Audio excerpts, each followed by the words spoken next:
This visit brings us to the sixth principle of success, without which the five principles I have given you previously would be useless.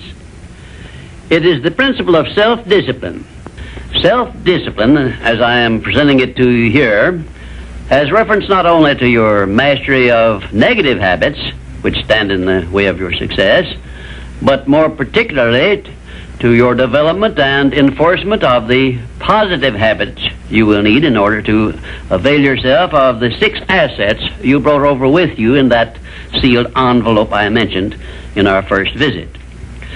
Now let me give you a list of the more important things over which you will have to exercise self-discipline before you can embrace and use the great master key to riches. 1, you will have to gain mastery over your tongue by acquiring the habit of thinking first and then speaking after you are sure that what you say will benefit you and not injure others. A loose tongue often is one's greatest liability.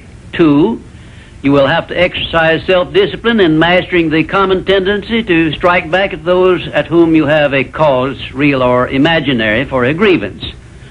You must remember that everything you do to or for another, you do to or for yourself, because your every thought and every act which benefits or injures another person comes back to you in kind, greatly multiplied. So, if you feel that you must slander another person, do not speak it, but write it. Write it in the sands near the water's edge, then move away from it until the tides have flown. 3, you will have to exercise self-discipline over all of your emotions, particularly your emotions of love, hate, fear, and sex. These are the big 4 of your emotions, and they can make you or break you according to the extent of discipline you exercise over them. 4, your mental attitude needs discipline and control at all times. Lacking this discipline, it can, and it often does, drive away friends, destroy opportunities to get ahead, brings on physical and mental illness, develops stomach ulcers, and makes peace of mind impossible. 5, I have reserved the emotion of sex for special mention, because failure to exercise self-discipline over this emotion probably heads the list of all the causes of personal failure.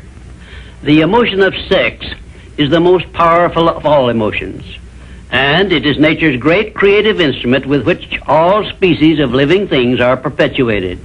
The proper means of self-discipline of the emotion of sex is transmutation, the control and direction of this great emotional feeling toward the attainment of worthy purposes, such as the fulfillment of one's major purpose in life. The great leaders, artists, orators, industrialists, and professional people have learned the art of sex transmutation through the proper system of self-discipline. Because of the delicacy of the subject of sex emotion, I am limited as to the information I can give you about it on this visit, but I have covered the subject much more in detail in some of my books. And 6, your stomach also needs discipline through the proper habits of dieting and fasting, because information on dieting and fasting should come from your own doctor. I will not go into details concerning them, except to call your attention to the need for knowledge on this subject. Personally, I attribute my sound physical health mainly to the habits of dieting and fasting which I have developed through the years.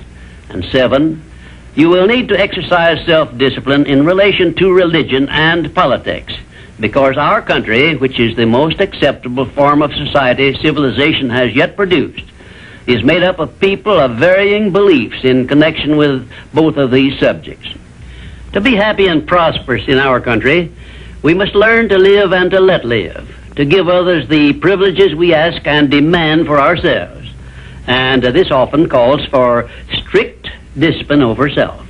8, but I have reserved until the last my reference to the most important circumstances over which you must exercise the strictest of self-discipline if you are to embrace and use the great master key to riches. I have reference to your profound privilege of taking possession of your own mind and directing it to whatever ends you may desire.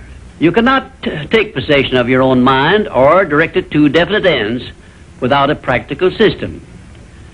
I have devoted the better portion of my past life to the revelation and presentation of such a system.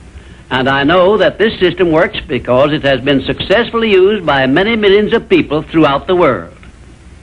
The system is not only practical and workable, but it is so simple that anyone who is ready for it may master it and use it successfully. Its use does not call for a genius nor a great amount of formal education. It calls only for a will to take possession of one's own mind and a definite purpose to which the mind is to be directed. Self-discipline by Thomas A. Edison made him the world's greatest inventor, who revealed to mankind during the first half of the 20th century more of nature's secrets than had been uncovered during the entire previous history of civilization. Self-discipline carried Wilbur and Orville Wright through a multitude of failures and enabled them finally to give the world its first practical airplane, an achievement which has made the world smaller and changed the entire trend of civilization. Self-discipline helped Helen Keller to triumph over deafness, blindness, and dumbness, a combination of afflictions such as most people never experience. Self-discipline helped me to carry on through years of heart-aching discouragement and defeat and give the world the first practical philosophy of success based on the know-how gained by hundreds of men and women who spent a lifetime by the trial and error method in discovery of the principles which lead to personal success. Self-discipline is among the top-ranking features of all the great religions, including, of course, the Christian faith. And there are some people who believe that our major purpose on earth is that of developing wisdom through struggle and self-discipline. One thing is certain: no one ever becomes very wise without the aid of self-discipline, and no one ever finds peace of mind and happiness without the strict exercise of self-discipline. Self-discipline is the only means of transmuting sorrow into faith. It is the only means by which we may transmute hatred of others into the milder emotion of sympathy for them. It is the only means by which we may reveal and profit by the seed of an equivalent benefit which comes with every adversity and every defeat. It is the only means by which we may shut out of our minds the deadly effects of past experiences of suffering and unpleasantness. And it is the means by which we may discover that other self we carry around with us, that self which has great capacity for belief and does not become influenced by failure and defeat. Self-discipline can give us freedom from the fear of death, the most difficult to master of all of our fears. It can free us from the disease of hypochondria, the fear of imaginary illness with which so many people suffer and sometimes die. Self-discipline is the means by which we may think our own thoughts, live our own lives as we wish to live them, and remain forever free from the evils of fears and limitations which we have inherited from the dark ages before the dawn of civilization. The Creator never gives one an asset or benefit without passing along with it the means by which it may be embraced and used. Self-discipline, therefore, is the means by which the Creator provided us with a method of embracing and using the only thing over which we have unchallengeable control, the power of our own thoughts. And now, until our next visit, may I remind you that the habit of taking the line of least resistance makes all rivers and some men crooked.